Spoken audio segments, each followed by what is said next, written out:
Vamos agora à entrevista do dia com Maria Lídia Flandoni. 2013. Esse foi um ano de importantes desafios para os vereadores da Câmara Municipal de São Paulo. E hoje vamos conversar com o vereador do PSD, José Polici Neto, que já foi presidente da Câmara Municipal no período de 2011 e 2012. Eu agradeço muito sua presença hoje no Jornal da Gazeta, vereador. Bom, eu quero começar, vereador.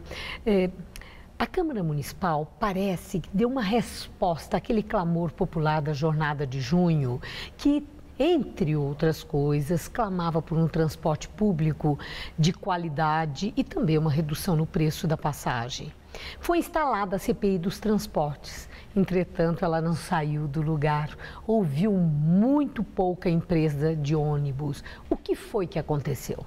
A Câmara tem uma dificuldade muito grande de se colocar, a gente não pode dizer algo diferente. A Câmara ainda tem uma representação que não está à altura dos nossos 11 milhões de habitantes, mas ela tentou nesse ano fazer uma certa diferença. Tentou empreender um regime de debate dentro da casa, o presidente Zé Américo abriu a casa a esse debate, não foi diferente no período anterior, mas tinha colocado um problema muito mais forte. A cidade queria saber por que o bilhete custa tanto e por que a qualidade é tão ruim.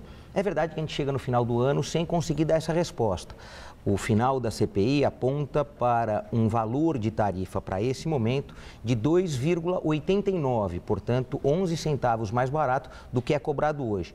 O que isso vai acontecer, o quanto a Prefeitura vai conseguir aproveitar estes estudos realizados pela Câmara, todos nós temos dúvidas ainda. Mas o que ficou claro foi uma capacidade verdadeira de investigar. É verdade, ainda frágil, mas conseguiu apontar para a cidade de São Paulo que o bilhete não deve custar R$ 3,00 e sim R$ 2,89. Mas, de qualquer forma, havia também, quando se instalou essa CPI, um intuito de investigação, planilha de custos, né? No sentido de saber a questão dos lucros das empresas de ônibus. E isso não aconteceu.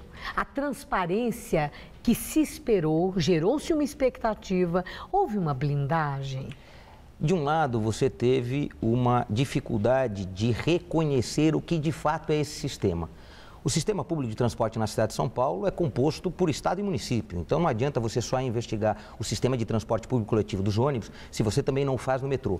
Então, mas essa CPI era para o sistema de ônibus. Sim, é que era para o sistema único do bilhete único. E o bilhete único, ele acaba por remunerar tanto o metrô como o ônibus na cidade de São Paulo. Então, os quase 6 bilhões de reais que ingressam na conta sistema, ele acaba por remunerar o usuário do transporte da cidade que usa o bilhete único para ser transportado pelo metrô e pela CPTM. Então, ela se arrastou num debate do Estado e não teve a eficiência que se esperava para investigar lucros. Aquilo que a gente diz do sigilo comercial não foi enfrentado. Essa é uma tese a ser enfrentada. Quando uma empresa aceita o desafio de servir à sociedade, ela tem que obrigatoriamente abrir números. Hoje, ainda no Brasil, quando uma empresa se apresenta para ser concessionária de serviço público, seja de transporte, seja de energia, seja de saneamento, ela não abre isso na totalidade. Portanto, esse sigilo comercial continua presente nas relações público com o setor privado, o que não permite uma investigação a fundo daquilo que de fato é lucro. O que é uma pena. É uma pena, sem dúvida nenhuma. Mas esse é um avanço que precisamos ter. Há uma outra questão, a CPI para investigar a chamada máfia dos fiscais. Essa também criou-se uma expectativa e parece que não sai da gaveta. Está havendo blindagem? Não há interesse, seja na administração do Haddad, seja na passada do Kassab ou do próprio Serra, que se aprofunde na investigação disso que está chamando máfia dos fiscais, que desviou tanto dinheiro? Essa é uma CPI que a gente tem debatido quase todo dia no plenário. Foi apresentada pelo vereador Gilberto Natalini, contou com a minha assinatura e de outros colegas do PSD. É verdade que não tem nenhum entusiasmo em torno dela. Foram poucos aqueles que aceitaram o desafio de investigar esse tema. Por que nós aceitamos esse desafio? Porque a gente acredita que há algo a mais da investigação que é tocada hoje pela controladoria do município, que é a lei deste ano, aprovada pelos vereadores, e aquilo que vem sendo investigado pelo Ministério Público. Falta um elemento adicional, relações políticas. E a gente se preocupa com isso. Essa é uma investigação que está claro para a gente que não deve ser desenvolvida nem pela Controladoria, nem pelo Ministério Público. Não realizá-la é deixar uma parte obscura de algo muito importante para a sociedade. De 0 a 10, que nota o senhor dá para o trabalho dos vereadores de São Paulo em 2013? Os vereadores tiveram nota 7, passaram de ano, não vou dizer que passaram com louvor, a gente teve um momento muito importante na Câmara. A gente aprovou esse ano o Conselho Participativo, o Conselho de Representantes.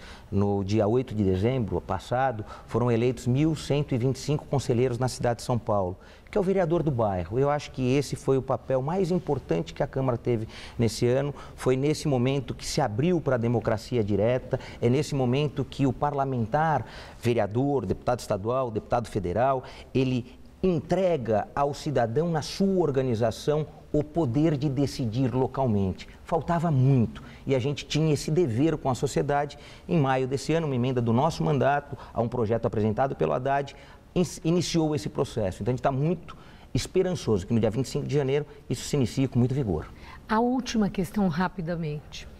A questão do IPTU foi parar na Justiça e o Supremo Tribunal Federal manteve a liminar que impediu o reajuste do IPTU e deixou a decisão do mérito para o Tribunal de Justiça de São Paulo. Muito bem, como é que o senhor vê, rapidamente, decisão de vereadores, representantes do povo, na Câmara Municipal conforme as regras do jogo democrático, ações na Justiça contra isso, e a Justiça contraria o que esse Conselho Democrático decidiu. Isso fere a instituição, o Legislativo? Sem dúvida nenhuma. São dois problemas objetivos. Um, o Parlamento não conseguia apresentar à sociedade a sua competência.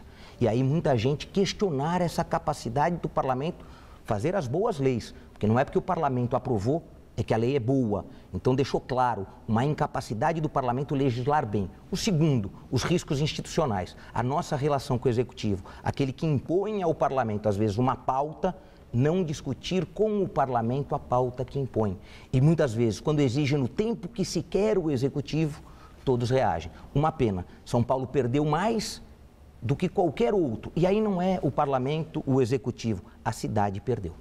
Muito obrigada por sua entrevista. Uma boa noite. Boa noite. Juliana.